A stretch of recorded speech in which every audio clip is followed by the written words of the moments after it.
Hello everyone. तो solution chapter में जो है ना, लास्ट लेक्चर में हम लोगों ने सॉल्यूशन के क्लासिफिकेशन को कंसीडर किया था। आज जो है हम लोग कंसंट्रेशन ऑफ सॉल्यूशन के बारे में डिस्कस करेंगे। तो सबसे पहले कंसंट्रेशन ऑफ सॉल्यूशन होता क्या है। तो सॉल्यूशन का दिए हुए क्वांटिटी में सॉल्यूट का कितना अमाउंट डिजॉल्व है या कितना अमाउंट प्रेजेंट है, वही उस सॉल्यूशन के लिए कंसंट्रेशन कहलाता है।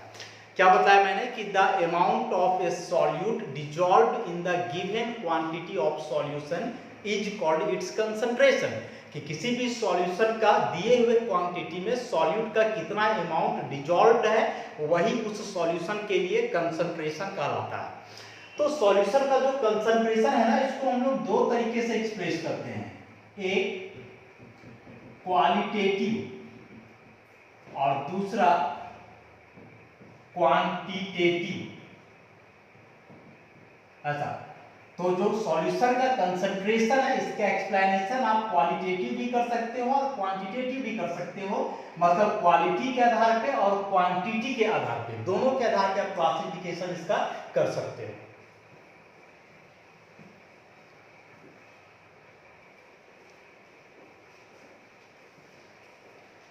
तो देखो, क्वालिटेटिव क्लासिफिकेशन में जो है ना, सॉल्यूशन हम लोग दो तरीके का बोलते हैं, डाइल्यूट सॉल्यूशन और एक होता है कंसंट्रेटेड सॉल्यूशन। डाइल्यूट सॉल्यूशन और कंसंट्रेटेड सॉल्यूशन, तो इन दोनों के बारे में डिस्कशन ऑलरेडी हम लोगों ने किया है। तो उसमें बताए थे कि डाइल्यूट सॉल्यूशन मतलब उस प्रकार का सॉल्यूशन जिसमें सॉल्यूट लिस्ट अमाउंट में, कम से कम अमाउंट में हो, और कंसंट्रेटेड सॉल्यूशन मतलब उस टाइप का सॉल्यूशन जिसमें सॉल्यूट जो है वो मैक्सिमम अमाउंट में हो, तो उसको हम लोग कंसंट्रेटेड बोलेंगे, और जिसमें सॉल्यूट मिनिमम अमाउंट में हो उसको हम लोग डाइल्यूट। तो देखो, मिनिमम और मैक्सिमम से जो है ना कुछ क्लियर नहीं हो पा रहा है। हम बोल रहे हैं कि कम, तो कम मतलब कितना, उसका कुछ अमाउंट होता है ना, 1 ग्राम 2 ग्राम ऐसे करके। तो इन सारी बातों का पता जो है इस क्वालिटेटिव एक्सप्लेनेशन में नहीं चल पा रहा है। क्वालिटेटिव में जो हम लोग डाइल्यूट और कंसंट्रेटेड बोलते हैं, इससे बस केवल इतना सा बात पता चल रहा है कि डाइल्यूट मतलब इसमें सॉल्यूट कम मात्रा में है, कंसंट्रेटेड मतलब सॉल्यूट इसमें मैक्सिमम अमाउंट में है। अभी मैक्सिमम और मिनिमम में नेट उसका अमाउंट क्या है, इस बात का पता हम लोग को इससे नहीं चल रहा है। इसलिए जो सॉल्यूशन का कंसंट्रेशन है क्वालिटेटिव ना दे करके हम लोग क्वांटिटेटिव देते हैं। इस क्वांटिटेटिव एक्सप्लेनेशन में जो है सॉल्यूशन के कंसंट्रेशन को एक्सप्रेस करने के लिए जो है बहुत सारे मेथड्स होते हैं, और वही सारे मेथड्स के बारे में हम लोग डिस्कस करेंगे। तो सबसे पहला जो है कंसंट्रेशन एक्सप्रेस करने के लिए वह होता है मास परसेंटेज। मास परसेंटेज, इसको W/W से हम लोग डिनोट करते हैं, weight by wait, mass percentage. अभी मास परसेंटेज होता क्या है, तो किसी भी सॉल्यूशन का पर 100 ग्राम में सॉल्यूट का कितना ग्राम डिजॉल्व है, वही उस सॉल्यूशन का मास परसेंटेज कहलाता है। मतलब the amount of solute present पर 100 gram of the solution is called its mass percentage. कि किसी भी सॉल्यूशन का प्रत्येक 100 ग्राम में सॉल्यूट का कितना अमाउंट डिजॉल्व है, मतलब उसका कितना ग्राम उसमें घुला हुआ है, तो वह उसके लिए कहलाएगा मास परसेंटेज, जिसको W/W, वेट बाई वेट हम लोग लिखते हैं। मान लो कोई बाइनरी सॉल्यूशन है, उसमें दो कंपोनेंट है A और B। इसमें से हम लोग WA मान लें कि mass of A in the solution, वैसे ही WB मान लें mass of B in the solution. अब यदि आपको निकालना हो मास परसेंटेज ऑफ A, तो कैसे निकालोगे, तो weight of A in the solution divided by weight of solution. तो देखो, सॉल्यूशन जो है ना, इसमें दो कंपोनेंट है A और B, तो दोनों का जो वेट होगा, मास होगा, वही सॉल्यूशन का भी मास होगा। तो यहाँ मास ऑफ सॉल्यूशन करने का मतलब हुआ mass of A plus mass of B। इसको ऐसे लिखते हैं WA प्लस WB। क्योंकि परसेंटेज कैलकुलेट कर रहे हो तो यहाँ हम लोग 100 करेंगे। वैसे ही यदि निकालना हो मास परसेंटेज ऑफ B, तो क्या हो जाएगा, mass of B in the solution by mass of solution, मतलब WA प्लस WB इंटू 100 ऐसे। तो इस तरह से हम लोग मास परसेंटेज को एक्सप्रेस करते हैं। अब जब आप लोग न्यूमेरिकल सॉल्व करोगे या प्रैक्टिकल वगैरह करोगे, तो बुक्स वगैरह में अक्सर देखोगे कि कहीं लिखा हुआ है, मान लो 10% एक्वस, या ऐसे 10% weight by weight aqueous solution of glucose, ऐसा कहीं लिखा हुआ है 10% W/W aqueous solution of glucose. तो इसका क्या मतलब हुआ, तो यहां से हम लोग को केवल देखना है कि 10% वेट बाय वेट है, इसका मतलब क्या हुआ कि सॉल्यूशन का प्रति 100 ग्राम में 10 ग्राम ग्लूकोज है। अब चूंकि यहाँ एक्वस सॉल्यूशन लिखा हुआ है, इसका मतलब हुआ कि दूसरा कंपोनेंट इसमें वाटर है, एक कंपोनेंट ग्लूकोज और दूसरा कंपोनेंट एक्वस मतलब वाटर। तो यहाँ 10% weight by weight aqueous solution glucose का हुआ, इसका मतलब हुआ कि सॉल्यूशन का प्रति 100 ग्राम में ग्लूकोज का 10 ग्राम डिसॉल्व है। मतलब यहां से लोग ऐसे लिख सकते हैं मास ऑफ सॉल्यूशन बराबर 100 ग्राम, परसेंटेज में रहेगा तो ऐसे स्टैंडर्ड तौर पे सॉल्यूशन का मास हम लोग 100 ग्राम कंसीडर करेंगे। वैसे ही मास ऑफ ग्लूकोज तो 10% लिखा हुआ है, तो 10% मतलब 10 ग्राम मान लेंगे। तो मास ऑफ वाटर जो दूसरा कंपोनेंट प्रेजेंट है एक्वस जो लिखा हुआ है, तो सॉल्यूशन का मास 100 ग्राम, इसमें 10 ग्राम ग्लूकोज है, तो ऑब्वियसली 90 ग्राम इसमें क्या हो जाएगा, वाटर हो जाएगा। तो बस इसका मतलब केवल इसमें हम लोग को समझना था, आगे न्यूमेरिकल बनाएंगे तो इस तरह का लिखा हुआ बात आएगा। तो बस यहाँ याद रखोगे कि जितना परसेंट लिखा हुआ है ना उतना ग्राम वजन है सॉल्यूट का, और बाकी जो 100 में से बच गया वह वजन हो जाएगा सॉल्वेंट का। तो यह मास परसेंटेज का इस्तेमाल हम लोग तब करेंगे जब सॉल्यूशन में दोनों कंपोनेंट जनरली सॉलिड के फॉर्म में हो, मतलब दोनों को मास के टर्म में एक्सप्रेस कर रहे हो तब। दूसरा इसमें आता है मास परसेंटेज के बाद वॉल्यूम परसेंटेज। तो वॉल्यूम परसेंटेज को हम लोग V बाई V लिखेंगे ऐसा। तो अभी मास परसेंटेज में जैसा हम लोग पढ़े ना कि किसी भी सॉल्यूशन का प्रत्येक 100 ग्राम में सॉल्यूट का कितना ग्राम डिसॉल्व है, कितना मास उसका उसमें प्रेजेंट है, तो वह उसके लिए मास परसेंटेज कहा रहा था। अब मास की जगह पर केवल वॉल्यूम है, मतलब सॉल्यूशन का प्रत्येक 100 पार्ट बाय वॉल्यूम में कितना पार्ट सॉल्यूट का डिसॉल्व है या कितना पार्ट सॉल्यूट प्रेजेंट है। तो यदि इसको हम लोग वॉल्यूम के टर्म में एक्सप्रेस कर रहे हो, मतलब मिलीलीटर या लीटर वगैरह के टर्म में, तब वह कहलाएगा वॉल्यूम परसेंटेज। तो सेम चीज है, ऐसा ही हम लोग W एक जगह मान लें VA, तो VA हो जाएगा volume of A in the solution, VB मान लो तो ये जाएगा volume of B in the solution. तो अब यहाँ हम लोग मास परसेंटेज की जगह लिखेंगे वॉल्यूम परसेंटेज ऑफ A, तो volume of A by volume of solution, मतलब A और B दोनों को वॉल्यूम को जोड़ देना है ऐसा। उसी प्रकार से यदि वॉल्यूम परसेंटेज ऑफ B निकालना ऐसा, तो ये जाएगा VB और ये VA प्लस VB इंटू 100 ऐसे करके।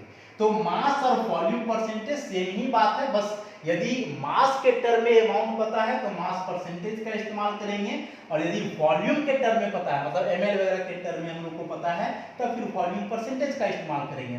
अब मान लो कि कहीं ऐसा दिया हुआ हो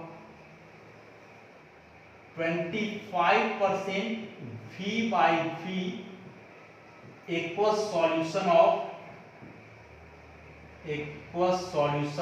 इथेनॉल, ऐसा कहीं लिखा हुआ हो। तो इसका मतलब क्या समझेंगे, तो सबसे पहले इसमें दो कंपोनेंट कौन कौन सा हुआ, तो एक इथेनॉल और एक्वस लिखा हुआ, मतलब दूसरा कंपोनेंट इसमें हम लोग का है वाटर। तो क्या बताए कि यहाँ जो परसेंटेज लिखा हुआ रहता है ना वह होता है किसके लिए, तो सॉल्यूट के लिए, और सॉल्यूट यहाँ इथेनॉल है। तो यहाँ से हम लोग लिख सकते हैं सबसे पहले वॉल्यूम ऑफ सॉल्यूशन, तो परसेंटेज में दिया हुआ रहेगा तो सॉल्यूशन का वॉल्यूम हम लोग कंसीडर करेंगे 100 ml, क्योंकि वॉल्यूम परसेंटेज है तो ml में लेकर के चलेंगे। वैसे ही वॉल्यूम ऑफ इथेनॉल मतलब सॉल्यूट 25% है, इसको हम लिखेंगे 25 ml, और लास्ट में वॉल्यूम ऑफ वाटर, तो टोटल 100 ml सॉल्यूशन था उसमें 25 ml इथेनॉल है, तो ऑब्वियसली जो 75 ml बचा वह किसके लिए हो जाएगा, वाटर के लिए हो जाएगा। तो वॉल्यूम और मास परसेंटेज दोनों ऑलमोस्ट सेम ही है। एक होता है इसमें अब तीसरा number mass by volume percentage, mass by volume percentage. अच्छा, इसको हम लोग लिखेंगे W by V, मतलब वेट बाय वॉल्यूम।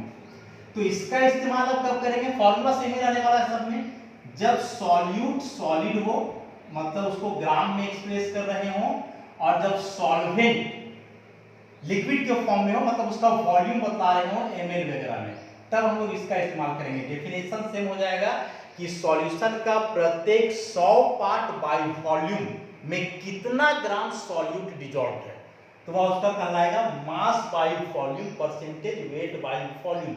जनरली हम लोग कोई सॉल्यूशन बनाते हैं ना, तो यदि सॉलिड सॉल्यूशन बना रहे हो तो निश्चित तौर पे उसमें सॉलिड ही रहेगा और वह जो सॉल्वेंट है लिक्विड के फॉर्म में रहेगा। तो उस केस में कंसंट्रेशन हम लोग इसी के टर्म में एक्सप्रेस करते हैं, मास बाय वॉल्यूम, क्योंकि एक टर्म यहाँ सॉलिड के फॉर्म में है जिसका हम लोग अमाउंट ग्राम के रूप में बताएंगे, और दूसरा कंपोनेंट लिक्विड के फॉर्म में है जिसका अमाउंट हम लोग वॉल्यूम के टर्म में बताएंगे। तो ये दोनों जब एक साथ आए तब हम लोग लिखेंगे मास बाय वॉल्यूम परसेंटेज, मतलब वेट बाय वॉल्यूम परसेंटेज।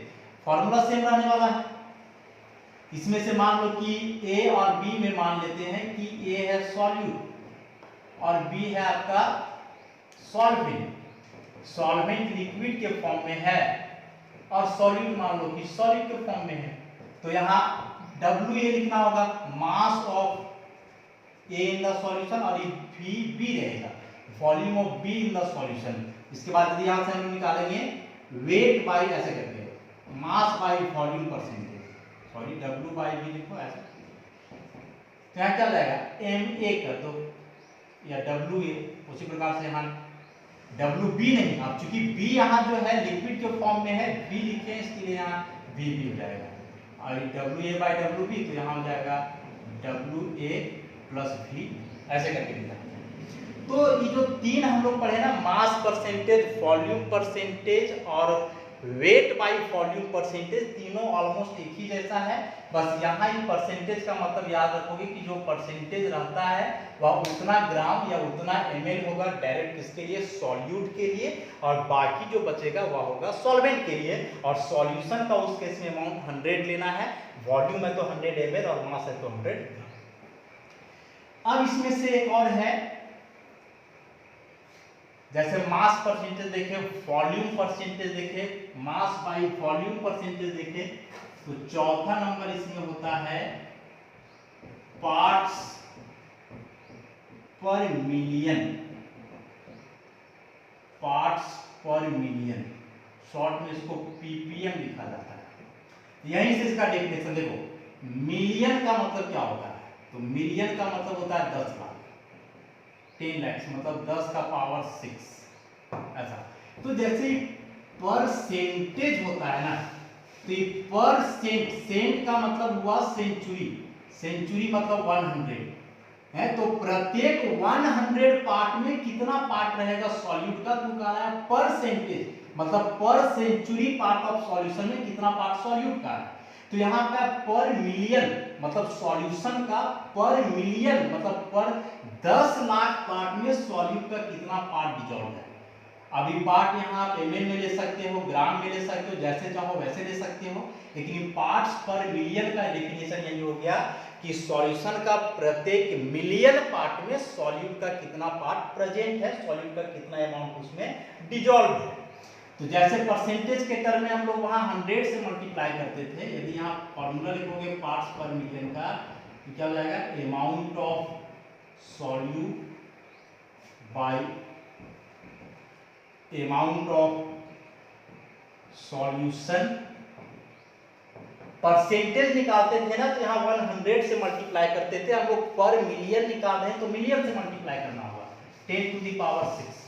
यही फॉर्मूला हो गया पार्ट्स पर मिलियन का।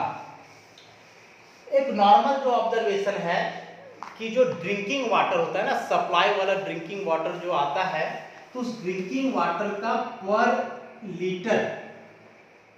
लीटर जो है 3 ppm उसमें क्लोरीन डिसॉल्व रहता है। क्लोरीन का इस्तेमाल किया जाता है वाटर को प्यूरिफाई करने के लिए। तो उस केस में जो है एक्सपेरिमेंटल ऑब्जर्वेशन कि वह जो सप्लाई ड्रिंकिंग वाटर होता है उसका प्रति 1 लीटर में जो है 3 ppm, या प्रति 1 लीटर में 3 ppm नहीं, इसको 3 ग्राम बोलो, ऐसा 3 ग्राम क्लोरीन होता है, प्रत्येक 1 लीटर में 3 ग्राम क्लोरीन डिसॉल्व होता है। तो आप जब उस ड्रिंकिंग वाटर को लोगे तो वहां ऐसे नहीं लिखा हुआ रहता है कि प्रत्येक 1 लीटर में 3 ग्राम क्लोरीन है, ऐसे नहीं, ये पीपीएम में कन्वर्ट करके लिखा हुआ रहेगा। तो पीपीएम में कन्वर्ट करके लिखा हुआ रहेगा तो किस हिसाब से कन्वर्ट किया हुआ रहेगा, तो उसको देखो यहाँ बोलते हैं। तो क्लोरीन का मास 3 ग्राम है। यदि वाटर का मास निकालोगे, मास ऑफ वाटर, तो वाटर का यहाँ वॉल्यूम दिया हुआ है कितना, 1 लीटर। इसको मास में बदलना होगा, तो इस 1 लीटर को हम लोग 1000 मिलीलीटर लिख सकते हैं। अच्छा, इसका मास निकालो, मास ऑफ वाटर, तो क्या फॉर्मूला होता है, डेंसिटी बराबर मास बाई वॉल्यूम। तो मास बराबर डेंसिटी इनटू वॉल्यूम हो जाएगा ना। तो मास यहां से निकालोगे तो डेंसिटी, अब प्योर वाटर का डेंसिटी कितना होता है, तो होता है 1 ग्राम पर लीटर या 1 ग्राम पर ml, ऐसे इनटू वॉल्यूम 1000 ml। ऐसा तो कितना आ गया, 1000 ग्राम, ये ml हो जाएगा यहाँ से। तो इस तरह से वाटर का मास आया 1000 ग्राम, क्लोरीन का मास दिया हुआ है 3 ग्राम। तो निकालो इसका पार्ट्स पर मिलियन, तो फॉर्मूला पे पुट कर देना है, निकल जाएगा वहां से। कैसे निकलेगा, अमाउंट ऑफ सॉल्यूट कितना आया था, 3 ग्राम, अमाउंट ऑफ सॉल्यूशन 1000 ग्राम, अच्छा इनटू 10 टू द पावर 6। तो ये ग्राम ग्राम तो कट जाएगा, ये 10 यहाँ 3 जीरो यहाँ 6 कट जाएगा तो 3 बचेगा। तो 3 इंटू 1000, तो ये हो जाएगा कितना, 3000 ppm। अच्छा, तो वहां वैसे नहीं लिखा हुआ रहेगा कि प्रत्येक 1 लीटर में जो है 3 ग्राम है, वहां लिखा हुआ रहेगा 3000 ppm, या फिर यदि 3000 ppm ना मान के चलो 3 ppm लिखा हुआ है। ऐसे उल्टा भी पूछता है कि जो क्लोरीन का कंसंट्रेशन है 1 लीटर वाटर में वह 3 ppm है, तो बतलाओ कि कितना ग्राम है। तो फिर इसका उल्टा कन्वर्ट करना होगा ऐसे।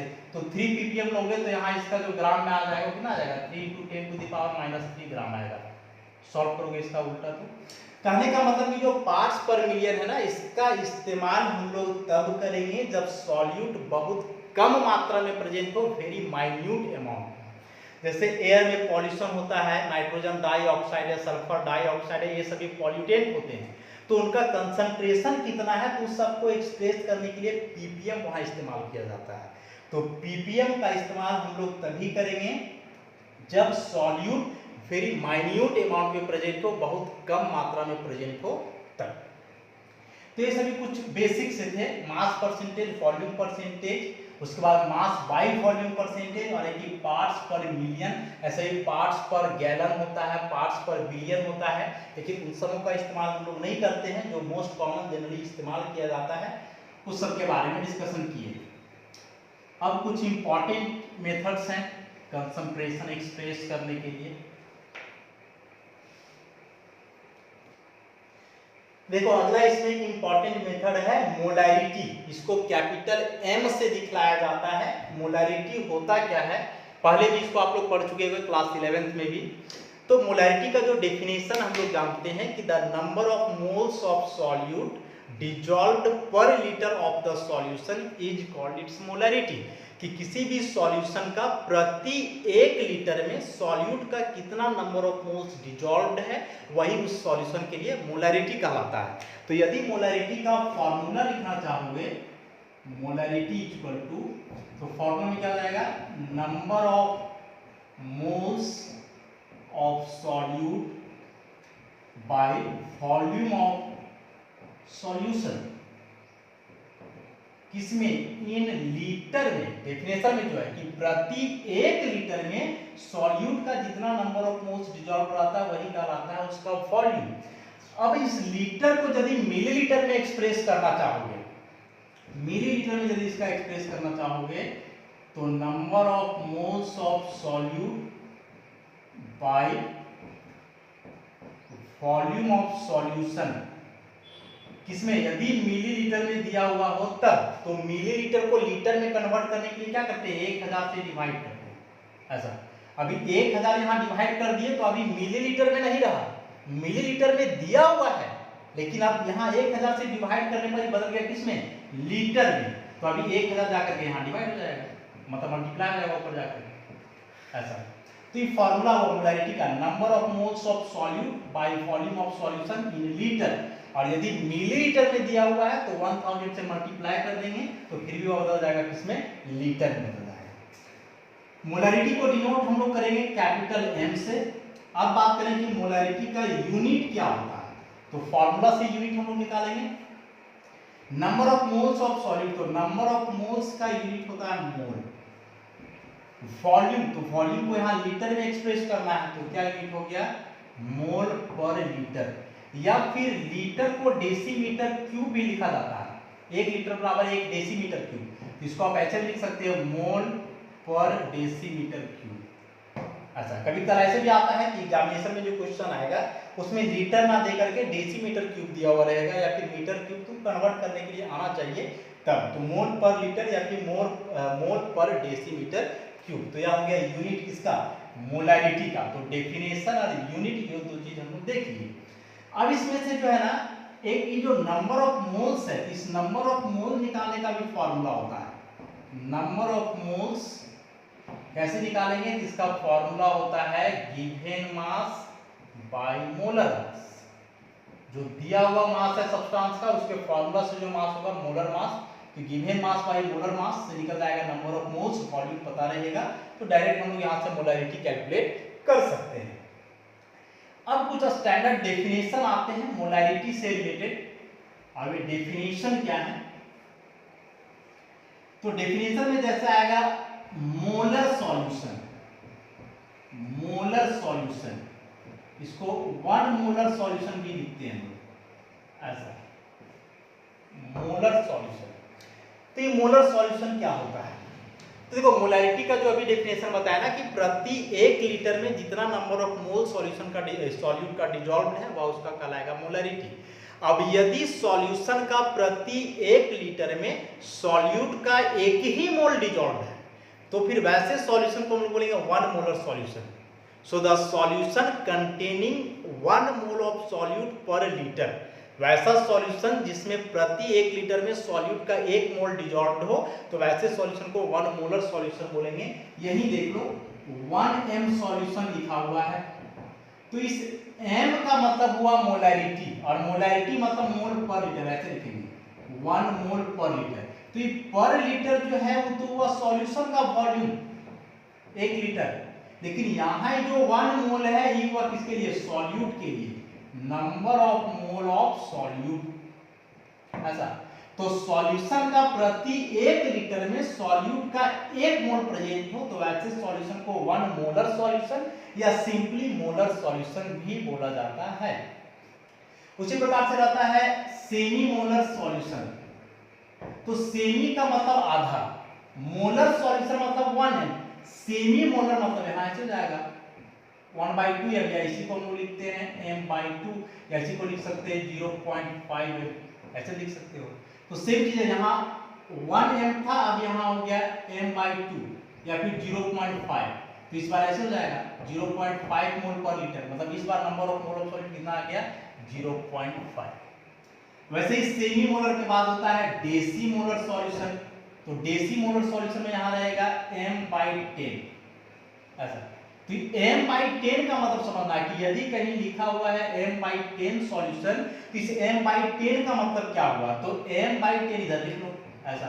अब इसको फिर ऐसे लिखो 1/10 को अलग कर दो इंटू m, तो 1/10 हो गया 0.1 m, ऐसे करके इसको हम लोग लिखेंगे। अब यहाँ पे देखो 0.1 m, और ये m का मतलब होता है मोल पर लीटर, तो ये हो गया 0.1 मोल पर लीटर। ये पर लीटर मतलब सॉल्यूशन का वॉल्यूम 1 लीटर, तो सॉल्यूट का नंबर ऑफ मोल कितना आया 0.1 मोल, तो यहाँ जो number of mole of solute हुआ ये हो जाएगा 0.1। उसी प्रकार से डेसी मोलर फिर होता है सेंटीमोलर सॉल्यूशन, तो सेंटीमोलर में यहाँ रहेगा m/100, तो इस m/100 को यहाँ 1/100 से करो तो ये जाएगा 0.01 ऐसा। तो इस बार यहाँ से जाएगा 0.01 मोलर सॉल्यूशन। इसका मतलब क्या हुआ कि इस बार सॉल्यूशन का प्रति 1 लीटर में सॉल्यूट का कितना मोल डिसॉल्व है, तो 0.01। तो आगे क्वेश्चन बनाओगे या खास करके प्रैक्टिकल का जब भी करोगे तो उस समय ऐसा ही लिखा हुआ मिलेगा m/100, m/10, m/5।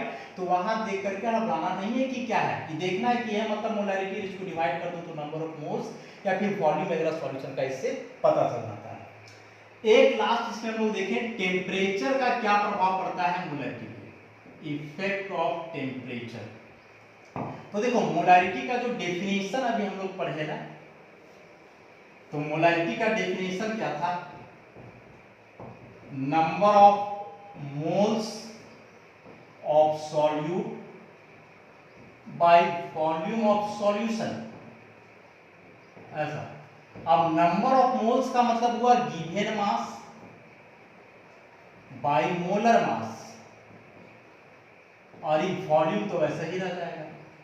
मतलब इसके फॉर्मूला में दो चीज आ रहा है, मास और वॉल्यूम। मास पे जो है टेम्परेचर का कोई प्रभाव नहीं पड़ता है, टेम्परेचर बढ़ाओ या घटाओ मास कांस्टेंट रहने वाला है।